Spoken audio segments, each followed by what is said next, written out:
हरिओम. प्रवचन क्रमांक 17. कर्मयोग, अध्याय 3, ओवी 86 ते 94. संपूर्ण भावार्थ दीपिका. योगदास श्री जयगणेश जोशी यांनी केलेले निरूपण. गीता श्लोक क्रमांक 10. प्रजेसाठी यज्ञार्थाला, यज्ञ कर्माला अनुसरून सृष्टीची रचना करून प्रजापतीने त्यावेळीच म्हटले की आता याद्वारे सर्व वृद्धिंगत करा. हे तुम्हाला यज्ञार्थाने यज्ञ कर्मासाठी आवश्यक ती सामुग्री उपलब्ध करून देणारे आहे.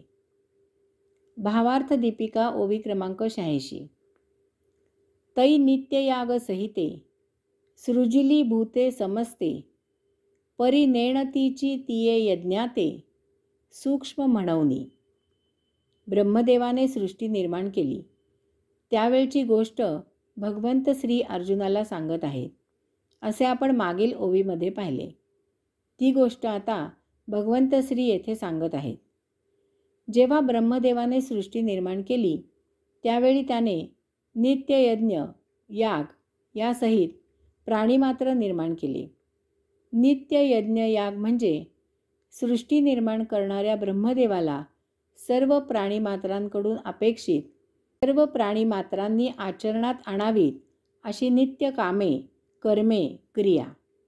याचा अर्थ प्राणीमात्र निर्माणकर्त्या ब्रह्मदेवाने त्यांच्या जगण्याचीही व्यवस्था केली. यामुळे असे म्हटले जाते की काळजी करू नका, ज्याने जन्माला घातले त्याने त्याच्या जगण्याचीही सोय केली आहे. ज्याने भूक दिली त्याने अन्नाचीही व्यवस्था केली आहे. तुम्ही फक्त त्याचा समाधानाने सर्वस्वी स्वीकार करा आणि त्याप्रमाणे आचरण करा. परंतु मुख्य आणि एकमेव प्रश्न येथेच निर्माण होतो. प्राणी मात्र ब्रह्मदेवाचा जन्म स्वीकारतात परंतु त्याची जगवण्याची व्यवस्था ते स्वीकारत नाहीत. ती नैसर्गिक व्यवस्था ते झुगारून देतात आणि त्याऐवजी ते त्यांच्या बुद्धीने, विचाराने, उपभोगांच्या सोयीने जगायला पाहतात. केवळ यामुळे मूलतः आनंदी असलेला आणि मुक्त असलेला प्राणी सुखदुःख या चक्रात कायम अमुक्त राहतो. नित्ययज्ञ याग सूक्ष्म असल्यामुळे ते प्राणीमात्रांना समजले नाहीत. यामुळे स्वाभाविकच सर्व प्राणीमात्रांना जो मूलभूत प्रश्न पडला तो त्यांनी ब्रह्मदेवाला विचारला. ओवी क्रमांक 87. ते वेळी प्रजी विनविला ब्रह्मा देवा काय आश्रयो एथ आम्हा तव म्हणे तो कमळ जन्मा भूतां प्रती. तेव्हा समस्त प्राणीमात्रांनी ब्रह्मदेवाला विनवणी केली, देवा येथे आम्ही कोणत्या आधाराने, कोणाच्या आश्रयाने जगावे ते सांगा. त्यावेळी ब्रह्मदेव प्राणीमात्रांना म्हणाला. ओवी क्रमांक 88. तुम्हा वर्ण विशेष वशे आम्ही हा स्वधर्मुची विहिला असे याते उपासा मग आपैसे पुरती काम. तुम्हाला आम्ही वर्णव्यवस्था लावून दिली आहे त्याप्रमाणे सर्वांनी स्वधर्माचे आचरण करा म्हणजे तुमच्या मनामधील सर्व इच्छा आपोआप पूर्ण होतील. आपण पाहतो की येथे प्रत्येक प्राणी भिन्न देहयष्टीचा, स्वभावाचा, बुद्धीचा, विचारांचा, आकलन शक्तीचा, रूपाचा, रुचीचा वगैरे आहे. ब्रह्मदेवाने ही अशी रचना मुद्दाम केली आहे कारण येथे जे प्राणीमात्र निर्माण केलेले आहेत यामागे आत्मपरब्रह्म पुरुषोत्तमाला ही सृष्टी समस्त प्राण्यांच्या माध्यमामधून अवलोकन करायला मिळावी हा आहे. सृष्टीमध्ये विविधता, वैचित्र्य आहे आणि ही अशी विविधता आणि वैचित्र्य प्रत्येक हंगामाप्रमाणे बदलत असते. यामुळे ती विलोभनीय आहे. अशी ही सृष्टी सर्व दृष्टीने अवलोकन करायला मिळावी म्हणून प्राण्यांमध्येही सर्व प्रकारची विविधता आणि वैचित्र्य निर्माण केलेले आहे. यामुळे सर्व प्राणी समसमान आचरण करू शकत नाहीत. सर्व प्राणी समसमान वर्तन करू शकत असते तर आत्मपरब्रह्म पुरुषोत्तमाला या सृष्टीची विविधता आणि वैविध्य अवलोकन करता येणार नाही. तसेच त्यामुळे येथे अराजक माजेल. आणि म्हणून ब्रह्मदेवाने विविध प्राणीमात्रांसाठी विविध प्रकारची व्यवस्था लावली. त्याप्रमाणे प्रत्येकाचा स्वधर्म निराळा आहे. त्याप्रमाणे त्या त्या प्राण्याने त्याला नैसर्गिक प्राप्त कर्म, क्रिया, काम करायचे. त्यामधून त्याला जी मिळकत होईल त्यातच त्याने समाधानाने जगायचे. ब्रह्मदेवाने नेमून दिलेल्या स्वधर्माचे पालन प्रत्येकाने करायचे.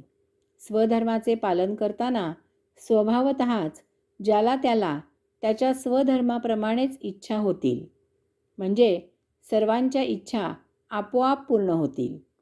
काय काय करावे याचा उपदेश करून झाल्यावर आता ब्रह्मदेवाने काय काय करू नये, कशाच्या आश्रयाने आधाराने जगू नये त्याचा उपदेश पुढे केला आहे.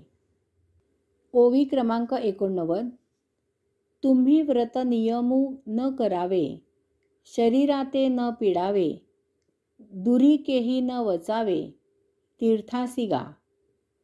ओवी क्रमांक 90. योगादिके साधने, साकांक्ष आराधने, मंत्रयंत्र विधाने झणी करा. तुम्ही व्रते, नेम, नियम वगैरे काहीही करू नका. तुम्ही उपास तापास, अन्य काही विधी, उपासना वगैरे काहीही करू नका. तसेच दूर कोठेही तीर्थयात्रेला जाऊ नका. याचप्रमाणे तुम्ही योग साधना, कामनायुक्त यज्ञ, मंत्र, तंत्र इत्यादी काहीही करू नये. या सर्वांचा खुशाल त्याग करावा. कारण तुम्ही व्रते, नेम, नियम, उपास, विधी, उपासना, तीर्थयात्रा वगैरे जे काही कराल ते तुमच्या मर्जीने काही मिळवण्यासाठी कराल. ते तुमच्या स्वधर्माप्रमाणे नसेल. ते तुम्हाला अमुक्त ठेवेल. तुमच्या स्वभावाप्रमाणे तुम्हाला नेमून दिल्याप्रमाणे मिळण्यासाठी तुम्हाला कर्मयोगाशिवाय आणखी काहीही करायची गरज नाही. कारण ते सर्व तुमच्या स्वभावाप्रमाणे आहे. ते तुम्हाला नैसर्गिकपणे सहजच प्राप्त होणारे आहे. या योगे आणि या योगेच तुम्ही मुक्त व्हाल.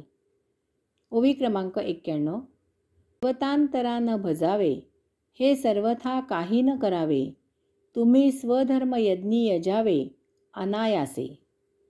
ओवी क्रमांक 92. अहेतुके चित्ते निष्ठा पाययाते, पतिव्रता पतिते जियापरी. तुम्हाला जन्मतःच स्वभावतःच सहजच जो स्वधर्म प्राप्त झाला आहे त्याचा यज्ञ करावा. बाकी अन्य देवदेवता यांचे पूजन, अर्चन, भजन इत्यादी असे काहीही करू नये. उदाहरणार्थ, जशी पती पत्नी मनामध्ये कोणताही हेतू न बाळगता एकमेकांची निष्ठेने सेवा करतात, त्याप्रमाणे तुम्ही कोणताही हेतू न बाळगता याचे आचरण करा. ओवी क्रमांक 93.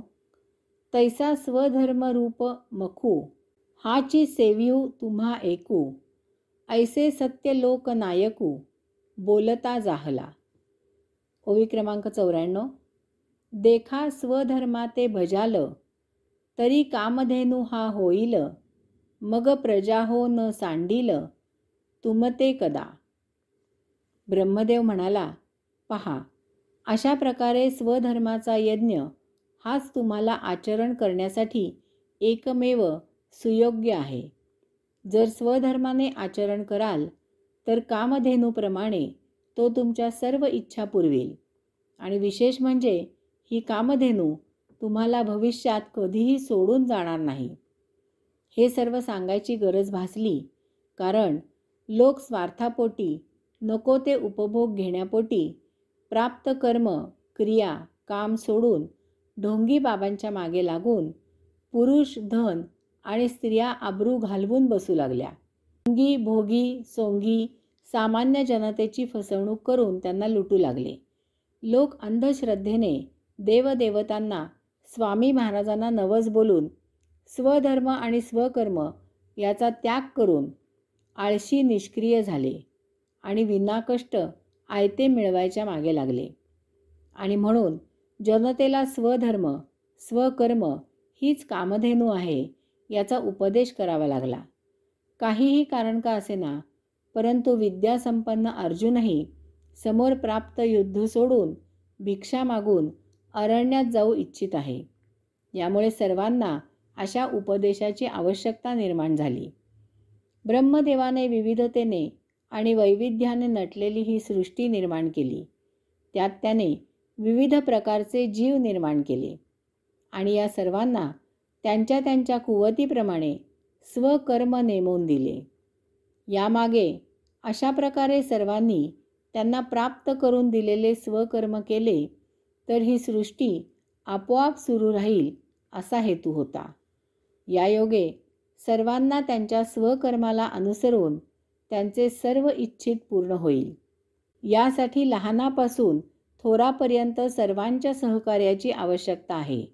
तरच ही सृष्टी सुरू राहून सर्व प्राणीमात्र मोठ्या आनंदात जीवन जगत या सृष्टीचा आस्वादही घेऊ शकतील.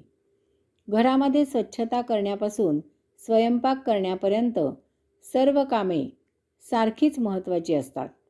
यात कोणतेही काम उच्च किंवा नीच नाही. अशी सर्व कामे व्यवस्थित झाली तर घर विना कटकट आनंदाने सुरू राहील. प्रवचनाचे मंडपाचा केर काढण्यापासून प्रवचन करेपर्यंत सर्व कामे सारख्याच तोलामोलाची आहेत. अशी सर्व कामे व्यवस्थित झाली तर प्रवचन विना कटकट आनंदाने पार पडेल. येथे सेवाभाव महत्त्वाचा आहे. ही प्रभुसेवा आहे. तसेच सृष्टीचे आहे. येथे प्रत्येक लहान मोठ्या प्राण्याने त्याचे प्राप्त स्वकर्म पूर्ण ताकदीने केले तर ही सृष्टी याची परतफेड म्हणून त्याला आनंदाने जीवित राहण्यासाठी आवश्यक ते सर्व देते. भूमातेची सेवा म्हणून तिची मशागत करून त्यात पेरणी केली तर भूमाता पेरलेल्या एका दाण्याला 100 दाणे बक्षीस म्हणून परत देते. येथेही सृष्टीच्या सेवेचा भाव महत्त्वाचा आहे. सृष्टीची सेवा केली तर सृष्टी सदा ताजी टवटवीत राहते. तीही प्रत्येक हंगामाला नवीन काट टाकते.